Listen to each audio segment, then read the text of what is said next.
ವಿದ್ಯಾರ್ಥಿಗಳ ಶೈಕ್ಷಣಿಕ ಸಮಸ್ಯೆಗಳ ಪರಿಹರಿಸುವಂತೆ ಆಗ್ರಹಿಸಿ ಮತ್ತು ಸಹ್ಯಾದ್ರಿ ಕಾಲೇಜಿನಲ್ಲಿ ಸ್ನಾತಕೋತ್ತರ ಪ್ರವೇಶಾತಿ ಪುನರಾರಂಭಿಸುವಂತೆ ಒತ್ತಾಯಿಸಿ ಅಖಿಲ ಭಾರತೀಯ ವಿದ್ಯಾರ್ಥಿ ಪರಿಷತ್ ಪ್ರತ್ಯೇಕವಾಗಿ ಜಿಲ್ಲಾಧಿಕಾರಿಗಳಿಗೆ ಮತ್ತು ಕುವೆಂಪು ವಿವಿ ಕುಲಪತಿಗಳಿಗೆ ಮನವಿ ಸಲ್ಲಿಸಿತು.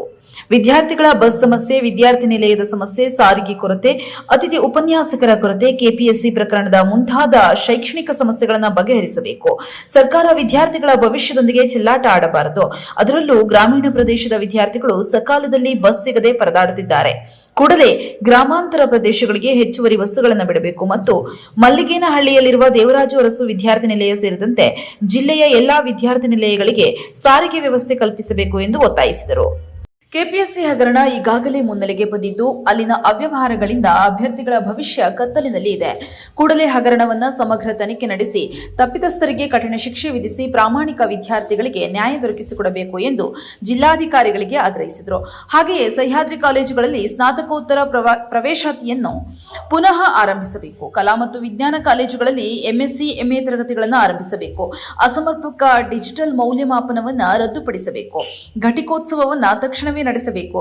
ಕ್ರೀಡಾ ಶುಲ್ಕದ ದುರ್ಬಳಕೆಯನ್ನು ತಡೆಯಬೇಕು ಎಂಬುದು ಸೇರಿದಂತೆ ಹಲವು ಬೇಡಿಕೆಗಳನ್ನು ಈಡೇರಿಸಲು ಒತ್ತಾಯಿಸಿ ಕುವೆಂಪು ವಿವಿ ಕುಲಪತಿಗೆ ಮನವಿ ಸಲ್ಲಿಸಿದರು.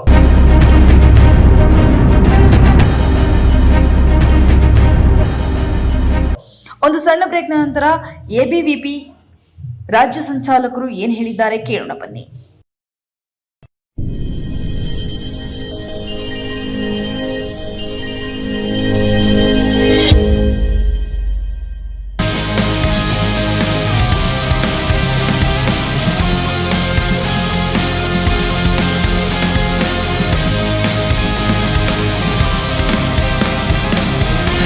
ನಂಜಪ್ಪ ಲೈಫ್ ಕೇರಲ್ಲಿ first time Velys robot use ಮಾಡಿ robotic assistant left side knee replacement start ಮಾಡ್ತಿದ್ದೀವಿ.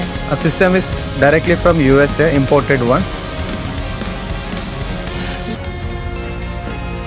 ತುಂಬ ಜನ ಕೇಳ್ತಾರೆ ರೋಬೋಟಿಕ್ ರಿಪ್ಲೇಸ್ಮೆಂಟಿಗೂ ಕನ್ವೆನ್ಷನಲ್ ರಿಪ್ಲೇಸ್ಮೆಂಟಿಗೂ ವ್ಯತ್ಯಾಸ ಏನಂತ. ಸೊ ರೋಬೋಟಿಕ್ ರಿಪ್ಲೇಸ್ಮೆಂಟ್ ವ್ಯತ್ಯಾಸ ಏನಂದರೆ ನಿಖರತೆ ಜಾಸ್ತಿ ಇರುತ್ತೆ. ಈ ನಾವು ಕನ್ವೆನ್ಷನಲ್ಲಿ ನಾವು ಮಾಂಸಖಂಡ MCL ಲಿಗಮೆಂಟ್ ಅಂತ ಇರುತ್ತೆ, ಲಿಗಮೆಂಟ್ ರಿಲೀಸ್ ಜಾಸ್ತಿ ಮಾಡ್ತೀವಿ. ಸೊ ಪೇಷಂಟಿಗೆ ಪೋಸ್ಟ್ ಸರ್ಜರಿ ಪೇನ್ ಇರುತ್ತೆ. ಬಟ್ ನಮ್ಮ ರೋಬೋಟಿಕ್ಸಲ್ಲಿ ನಾವು ಅದನ್ನು ರಿಲೀಸ್ ಮಾಡೋ ಅವಶ್ಯಕತೆ ಇರಲ್ಲ. ಮತ್ತು ಮೊಬಿಲಿಟಿ ಅರ್ಲಿ ರಿಕವರಿ ಇರುತ್ತೆ ಮತ್ತು ಅಲೈನ್ಮೆಂಟ್ ಪ್ರಿಸೈಸ್ ಬರುತ್ತೆ. ಇದರಲ್ಲಿ ಡಿಫ್ರೆಂಟ್ ವೇರಿಯೇಷನ್ ಬರುತ್ತೆ. ಒಂದು ಕೈನೆಮ್ಯಾಟಿಕ್ ಅಲೈನ್ಮೆಂಟ್ ಅಂತ ಕರಿತೀವಿ, ಒಂದು ರಿವರ್ಸ್ ಕೈನೆಮ್ಯಾಟಿಕ್ ಅಲೈನ್ಮೆಂಟ್ ಅಂತ ಕರಿತೀವಿ. ಸೊ ಈ ಸಿಸ್ಟಮ್ ನಮಗೆ ಸರ್ಜನ್ಸ್ಗೆ ರಿಯಲ್ ಟೈಮ್ ಇಮೇಜಿಂಗ್ ಕೊಡೋದ್ರಿಂದ ನಮಗೆ ಎಷ್ಟು ಆ್ಯಕ್ಯುರೇಟಾಗಿ ಬೋನ್ ಕಟ್ ಮಾಡಬೇಕು ಮತ್ತು ಎಷ್ಟು ಆ್ಯಕ್ಯುರೇಟಾಗಿ ಹ್ಯಾಂಗಲಲ್ಲಿ ಇನ್ಸಿಷನ್ ತಗೋಬೇಕು ಅನ್ನೋದು ಹೆಲ್ಪ್ ಆಗುತ್ತೆ.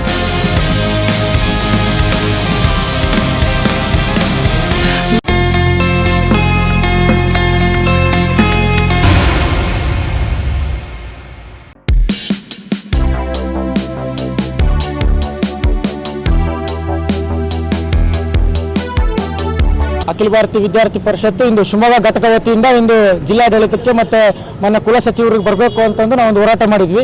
ವಿದ್ಯಾರ್ಥಿ ಪರಿಷತ್ತು ರಾಜ್ಯಾದ್ಯಂತ ಒಂದು ಆಂದೋಲನವನ್ನು ಕೈಗೆತ್ತಿಕೊಂಡಿದೆ. ಯಾವ ರೀತಿ ಅಂತಂದರೆ ಇಂದು KPSಸಿನ ಹಗರಣ ಇರ್ಬೋದು, ಇಂದು ಕಾಲೇಜುಗಳಲ್ಲಿ ಕಾಯಂ ಉಪನ್ಯಾಸಕರನ್ನು ಕಾಯಂಗೊಳಿಸಬೇಕು ಅಂತಂದು ವಿದ್ಯಾರ್ಥಿ ಪರಿಷತ್ತು ಒಂದು ವಾರ 15 ದಿನಗಳ ಕಾಲ ಒಂದು ಆಂದೋಲನವನ್ನು ಕೈಗೆತ್ತಿಕೊಂಡಿದೆ.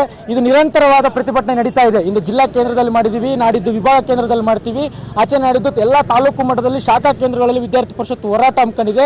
ಮತ್ತು ಅದೇ ರೀತಿ ತರಗತಿಗಳ ಬಹಿಷ್ಕಾರವನ್ನು ಮಾಡುವಂಥ ವಿದ್ಯಾರ್ಥಿಗಳು, ಅದೇ ರೀತಿ ಒಂದು ಪತ್ರ ಚಳುವಳಿ, ಸಹಿ ಸಂಗ್ರಹ, ಈ ರೀತಿ ಹಲವಾರು ರೀತಿಯಲ್ಲಿ ವಿದ್ಯಾರ್ಥಿ ಪರಿಷತ್ತು ಹೋರಾಟವನ್ನು ಹಮ್ಮಿಕೊಂಡಿದೆ. ಅದೇ ರೀತಿ ಇಂದು ಯೂನಿವರ್ಸಿಟಿಯಲ್ಲಿ ಎಮ್ಮೆ ಅನ್ನೋ ಒಂದು ಪದವಿಯನ್ನು ಮುಚ್ಚಲಿಕ್ಕೆ ಸಹ್ಯಾದ್ರಿ PG ಕೋರ್ಸ್ಗಳಲ್ಲಿ ಮುಚ್ಚಲಿಕ್ಕೆ ಹೊರಟಿದೆ. ಅದನ್ನು ಮುಚ್ಚಬಾರ್ದು ಅಂತಂದು ವಿದ್ಯಾರ್ಥಿ ಪರಿಷತ್ತು ಈ ಹೋರಾಟದ ಮುಖಾಂತರ ಮಾನ್ಯ ವೈಸ್ ಚಾನ್ಸಲರ್ ಅವರು ಬಂದಿದ್ದರು, ಅವ್ರಿಗೂ ಕೂಡ ಮನವಿಯನ್ನು ಮಾಡಿದ್ದೀವಿ.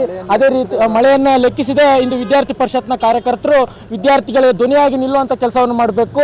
ಒಂದು ಕಟ್ಟ ಕಡೆಯ ವ್ಯಕ್ತಿಗೂ ಸಹ ಒಂದು ಧ್ವನಿಯಾಗಿ ನಿಲ್ಲುವಂಥ ಕೆಲಸವನ್ನು ಪ್ರತಿಯೊಬ್ಬ ವಿದ್ಯಾರ್ಥಿಗೂ ಸಹ ಒಂದು ಹಳ್ಳಿ ಭಾಗದಿಂದ ಬಂದು ಜಿಲ್ಲಾ ಕೇಂದ್ರದಲ್ಲಿ ಓದ್ತಾ ಅಂಥ ವಿದ್ಯಾರ್ಥಿಗಳು ಇಲ್ಲಿರ್ತಾರೆ. ಅಂಥ ವಿದ್ಯಾರ್ಥಿಗಳಿಗೆ ನ್ಯಾಯವನ್ನು ಒದಗಿಸಬೇಕಂತ ಒಂದು ವಿದ್ಯಾರ್ಥಿ ಪರಿಷತ್ತು ಒಂದು ಸಂಕಲ್ಪವನ್ನು ಹೊತ್ತು ಇಂದು ರಾಜ್ಯಾದ್ಯಂತ ಪ್ರತಿಯೊಂದು ಕ್ಯಾಂಪಸ್ಸಲ್ಲೂ ಕೂಡ ಒಂದು ಹೋರಾಟವನ್ನು ರೂಪುರೇಷೆ ಮಾಡಿದೆ ಸರ್. ಇದೇ ರೀತಿ UPSC ಹಗರಣವು ಕೂಡ ಬಗೆಹರಬೇಕು ಅಂತಂದು KPSC ಹಗರಣವನ್ನು ಬಗೆಹರಿಸಬೇಕು ಅಂತಂದು ಇಂದು ಬೆಂಗಳೂರಿನಲ್ಲಿ ಬೃಹತ್ ಆದಂಥ ಹೋರಾಟವನ್ನು ಮಾಡಿ ಮುತ್ತಿಗೆಯನ್ನು ಹಾಕಿದೆ.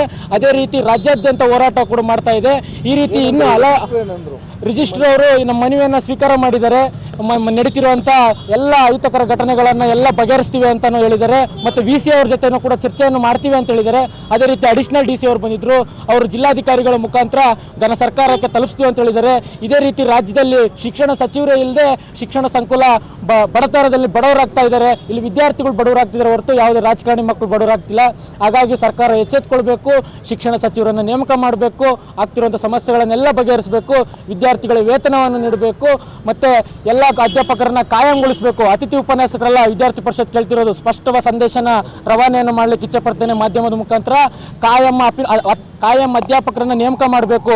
ನೀವು ಕಣ್ಣೀರಿಸುವಂಥ ಕೆಲಸವನ್ನು ಅತಿಥಿ ಉಪನ್ಯಾಸಕರನ್ನ ನೇಮಕ ಮಾಡ್ತೀವಿ ಅಂತಂದು ಪ್ರತಿ ವರ್ಷವೂ ಕೂಡ ಸುಮ್ಮನೆ ಮಾಡಿ ಮತ್ತೆ ಒಂದು ವರ್ಷ ಮತ್ತೆ ಒಂದು ವರ್ಷ ಅಂತ ಮಾಡ್ತಿದ್ದೀರಾ. ಹಾಗಾಗಿ ಕಾಯಂ ಅಧ್ಯಾಪಕರ ನೇಮಕ ಮಾಡಬೇಕೆಂದು ವಿದ್ಯಾರ್ಥಿ ಪರಿಷತ್ ರವಾನೆಯನ್ನು ಮಾಡ್ತಾ ಇದೆ. ಎಲ್ರಿಗೂ ನಮಸ್ತೆ. ಇವತ್ತು ಅಖಿಲ ಭಾರತೀಯ ವಿದ್ಯಾರ್ಥಿ ಪರಿಷತ್ತಿಂದ ವಿದ್ಯಾರ್ಥಿಗಳ ಶೈಕ್ಷಣಿಕ ಸಮಸ್ಯೆಯನ್ನು ಹಿಡ್ಕೊಂಡು ಹೋರಾಟವನ್ನು ಮಾಡಿದ್ವಿ. DC ಆಫೀಸ್ ಮಹಾವೀರ ವೃತ್ತದಲ್ಲಿ ರಸ್ತೆ ತಡೆಯನ್ನು ಮಾಡಿದ್ವಿ. ಪೊಲೀಸರು ನಮ್ಮ ಹೋರಾಟವನ್ನು ಹತ್ತಿಕ್ಕುವಂಥ ಕೆಲಸ ಮಾಡಿದರು. ಆದರೂ ವಿದ್ಯಾರ್ಥಿ ಪರಿಷತ್ ಬೃಹತ್ ಹೋರಾಟವನ್ನು ಮಾಡಿದೆ. ಹಾಗೂ VC ಸಾಹೇಬರು ಬರೋಕ್ಕಾಗದ ಕಾರಣ ರಿಜಿಸ್ಟರ್ ಬಂದಿದ್ದರು. ರಿಜಿಸ್ಟರ್ ಅವರು ನಮಗೆ ಮನವಿಯನ್ನು ಆಲಿಸಿದ್ದಾರೆ. ಅವರು ನಮ್ಮ ಕುಂದುಕೊರತೆಗಳನ್ನು ಆಲಿಸಿ ನಮಗೆ ಆದಷ್ಟು ಬೇಗ ಪರಿಹಾರ ಕೊಡ್ತೇವೆ ಅಂತ ಹೇಳಿದ್ದಾರೆ. ಹಾಗೆ ಅಡಿಷನಲ್ DC ಅವ್ರಿಗೆ ನಮ್ಮ ವಿದ್ಯಾರ್ಥಿಗಳಿಗೆ ಆಗ್ತಿರೋಂಥ ಬಸ್ ಸಮಸ್ಯೆ ಹಾಗೂ ಹಾಸ್ಟೆಲ್ ಸಮಸ್ಯೆಗಳನ್ನು ಅಡಿಷನಲ್ DC ಅವ್ರ ಹತ್ರ ನಾವು ಹೇಳಿದ್ದೇವೆ. ಅದನ್ನು ಆದಷ್ಟು ಬೇಗ ಸರಿ ಮಾಡ್ಕೊಳ್ತೇವೆ ಅಂತ ಹೇಳಿದ್ದಾರೆ.